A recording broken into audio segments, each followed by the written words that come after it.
धौलपुर जिले के सरकारी अस्पतालों में चिकित्सकों के स्वीकृत 210 पदों में से 130 पद खाली चल रहे हैं। नर्सिंग ऑफिसर के स्वीकृत 276 पदों में से 130 खाली पद हैं, जिसके साथ ही ward boy, pharmacist, lab technician, ANM, radiographers, junior assistant, प्रयोगशाला सहायक समेत अन्य खाली पद चल रहे हैं। जिससे धौलपुर जिले के अस्पताल में जब इतनी बड़ी संख्या में पद खाली चल रहे हैं तो मरीजों को इलाज कैसे मिल सकता है। मरीजों को आगरा, ग्वालियर और जयपुर की तरफ रुख करना पड़ रहा है। जिले के सरकारी अस्पतालों में मरीजों के लिए बेड, बिस्तर और लाखों रुपए की कीमत के उपकरणों की भरमार है, लेकिन यहाँ पर मरीजों का इलाज करने के लिए चिकित्सकों की संख्या बहुत ही कम है। जिले के सभी सरकारी अस्पतालों में चिकित्सकों के करीब 60% से अधिक पद खाली पड़े हुए हैं। जिले के सभी अस्पतालों में 210 चिकित्सक होने चाहिए, लेकिन काम सिर्फ 80 चिकित्सक ही कर रहे हैं। नर्सिंग ऑफिसर और वार्ड बॉय 276 और 153 35 होने चाहिए, लेकिन 140 नर्सिंग ऑफिसर और 34 वार्ड बॉय जिले के अस्पताल की कमान संभाले हुए हैं। हालात ये है कि सरकारी अस्पतालों में सिर्फ प्राथमिक उपचार ही किए जा रहे हैं। मरीज की गंभीर हालत होने पर ग्रामीण इलाकों से उसे जिला मुख्यालय और जिला मुख्यालय से जयपुर, आगरा और ग्वालियर रेफर किया जाता है। वहीं अधिकांश डॉक्टरों को निजी प्रैक्टिस करने से फुर्सत नहीं है। बड़ी बात यह है कि इन स्थितियों में भी बाद में भी स्वास्थ्य विभाग द्वारा संक्रमित मरीजों को बेहतर इलाज देने का दावा किया जाता है, लेकिन हकीकत यह है कि जिले के स्वास्थ्य विभाग में सोनोग्राफी, डायलिसिस और वेंटिलेटर को ऑपरेट करने के लिए चिकित्सकों व प्रशिक्षित स्टाफ का टोटा नहीं है, बल्कि जिले के सभी अस्पतालों में चिकित्सकों का रोना ही है। जिले के सरकारी अस्पतालों में मरीजों के लिए बेड, बिस्तर और लाखों रुपए की कीमत के उपकरणों की भरमार है, लेकिन मरीजों को सुविधा नहीं मिल रही है। इसके बावजूद भी सरकार स्वास्थ्य सुविधाओं और मरीजों के लिए बड़े बड़े वादे करते हुए नजर आ रही है। पूरे जिले में हमारे 210 पोस्ट सेंक्शन है सरकार से। उसमें सीएचसीओ पे स्पेशलिस्ट तो करीब हमारे सारे ही खाली हैं। उनमें से टोटल मोटा मोटा बताऊं तो 130 पद तो हमारे खाली हुए हैं डॉक्टरों के, और 80 ही कार्यरत हैं अभी। नर्सिंग ऑफिसर में मैं बात करूं आपको तो पूरे जिले में 276 पोस्ट हमारी टेंशन है सरकार से। उनमें से 146 पोस्ट खाली चल रही हैं अभी भी। हमारे सिर्फ 130 लोग ही काम कर रहे हैं, 50% से भी ज़्यादा खाली है। तो इसलिए काम करने में थोड़ी सी है ना दिक्कतें रहती है हम लोगों को, फिर भी हमको इन्हीं लोगों से मैनेज कर रहे हैं। एएनएम की भी है ना हमारे काफ़ी पोस्टें खाली हैं, और रेडियोग्राफर की भी खाली है, फार्मासिस्ट की भी अभी सरकार ने लिए थे, फार्मासिस्ट की भर्ती है। पहले हमारे पूरे जिले में 5 ही फार्मासिस्ट थे, 50 संस्थाओं में से हमारे 5 ही थे, क्योंकि 50 में जैसे सीएचसी पे है ना 1-2 की पोस्ट होती है, बड़ी है ना एसडीएस पे 4-5 की होती है। इस हिसाब से फार्मासिस्ट तो हमारे पास में पूरे जिले में 4-5 थे, लेकिन अभी कुछ कुछ मतलब भर दी है पोस्टें, तो इससे थोड़ा सा है ना हमको है ना सहूलत मिल रही है दवाई देने में। बाकी तो है ना रेडियोलॉजिस्ट तो बहुत ही कम थे। लैब टेक्नीशियन पूरे जिले में मेरे में 21 ही थे, अब वो भरी हैं, तो 1-2 जगह फिर भी अभी खाली रह गई है, तो वो मैंने दूसरा का चार्ज देकर के काम चला रहे हैं। लेकिन एलटी की और ये पोस्टें थोड़ी सी अभी सरकार ने भरी हैं, इसमें मैं मानता हूँ कि कमी है, मतलब इसमें इतना ज़्यादा खाली पोस्ट नहीं है हमारी। लेकिन डॉक्टरों की सबसे ज़्यादा खाली, टाइम टू टाइम है ना लेटर मतलब लिख रहे हैं सरकार को कि सर है ना इतने है ना हमें ये चीज़ इतने है ना ये बताइए। डॉक्टरों के लिए है ना हर बार हम भेज रहे हैं यहाँ से, कलेक्टर साहब के माध्यम से भी हमने भिजवाया गया है। धौलपुर जिले की भ्रष्टाचार निरोधक ब्यूरो की टीम ने कार्रवाई करते हुए धौलपुर रोजगार में तैनात एक कनिष्ठ सहायक को 700 रुपये की रिश्वत लेते रंगे हाथों गिरफ्तार किया है। कनिष्ठ सहायक ने मुख्यमंत्री युवा संबल योजना के स्थान परिवर्तन करने के एवज में पीड़ित से 1,500 रुपये की रिश्वत की मांग की थी, लेकिन सौदा 700 रुपये में तय हो गया।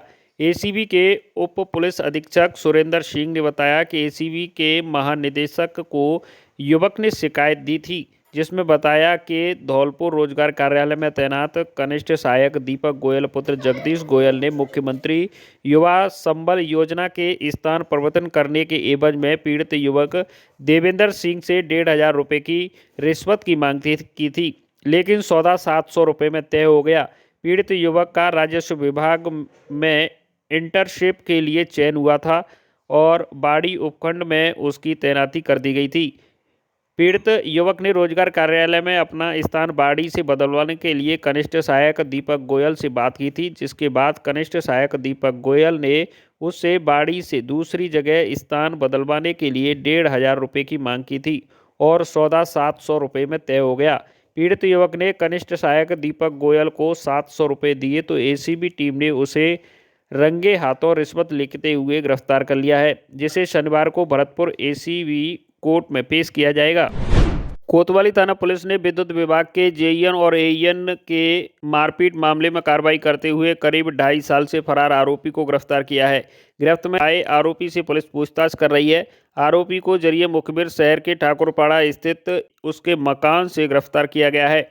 कोतवाली थानाधिकारी शिव लहरी मीणा ने बताया कि बिजली विभाग के सहायक अभियंता हर्षतापति वाल्मीकि और कनिष्ठ अभियंता के साथ हुई मारपीट और राजकार में बाधा के मामले में फरार चल रहे आरोपी सूरज उर्फ पाती पुत्र कल्ला ठाकुर निवासी ठाकुरपाड़ा को उसके घर से मुखबिर की सूचना पर गिरफ्तार किया गया है, जिससे पुलिस पूछताछ कर रही है। बाड़ी उपखंड के आंगई थाना क्षेत्र के चिलाचौंद गांव में खेत पर काम करते समय एक 40 वर्षीय किसान की अचेत होने से मौत होने का मामला सामने आया है। घटना की जानकारी परिजनों को खेत पर जाने के बाद हुई, जहां अचेत पड़े किसान को देख उनके होश उड़ गए। बाद में परिजनों के रोने चीखने की आवाज़ सुनकर आसपास के अन्य किसान एकत्रित हुए, जो परिजनों के साथ उसे बाड़ी अस्पताल लेकर आए, जहां चिकित्सकों ने उसे मृत घोषित कर दिया। घटना के बाद आंगई थाना पुलिस ने सबको अस्पताल की मोर्चरी में रखवाया, जहां आज सुबह पोस्टमार्टम की कार्रवाई की गई।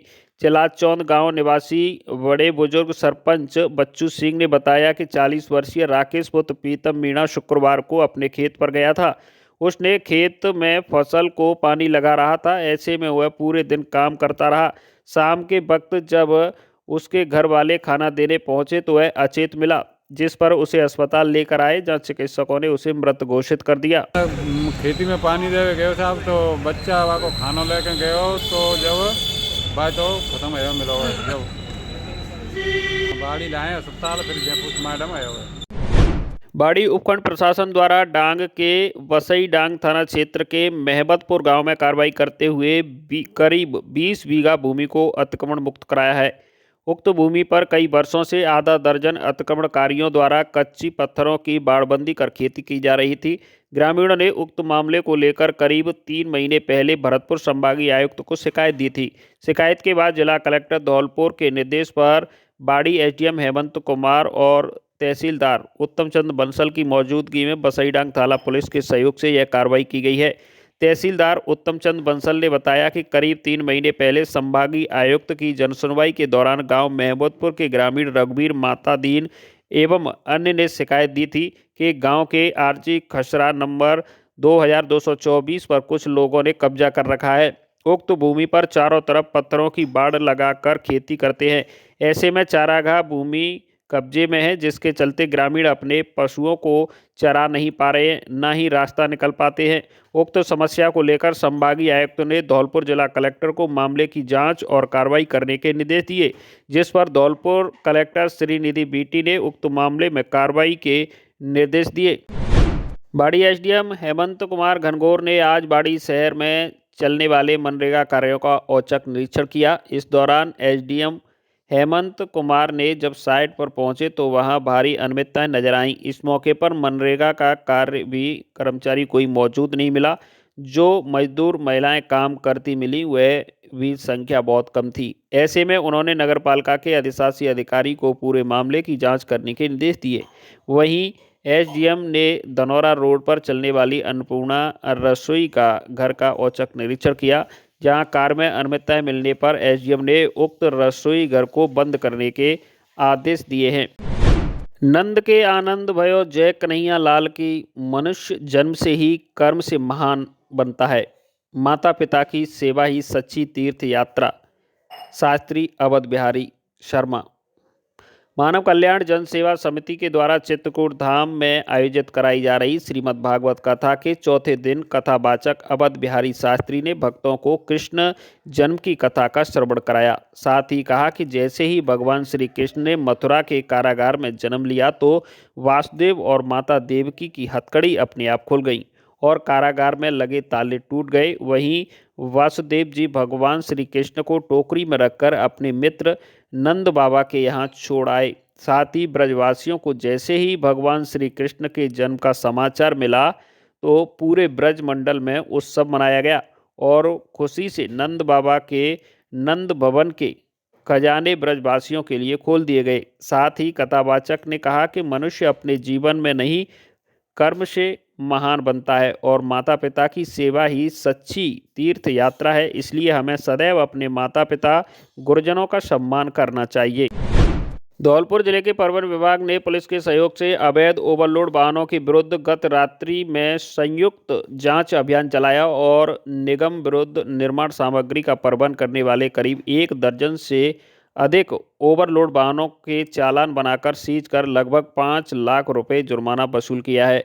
संयुक्त कार्रवाई के दौरान सीज वाहनों में वरी खनन सामग्री के रवन्नों की जांच हेतु खनन विभाग के अधिकारियों को सूचित किया गया। संयुक्त कार्रवाई के दौरान परिवहन निरीक्षक धर्मपाल सिंह, पुलिस उप निरीक्षक कैलाश, सहायक पुलिस उप निरीक्षक गिरधर सिंह, कांस्टेबल पीयूष सिंह, अजीत सिंह, सुरेंद्र सिंह आदि कार्मिक शामिल रहे। सोच बदलो गांव बदलो टीम के कार्यकर्ता धौलपुर ही नहीं अपितु देश के कोने कोने में मानवीय कार्य करते हुए देखे जा सकते हैं। जिले के सरमथुरा उपखंड के गांव शीतलापुरा के रहने वाले रक्तदान महादान प्रकल्प के कोऑर्डिनेटर मंगल सिंह मीणा को आज जैसे ही पता चला कि मुरैना के रहने वाले हसन बेग कैंसर से पीड़ित हैं, उनको ए नेगेटिव रक्त की आवश्यकता है।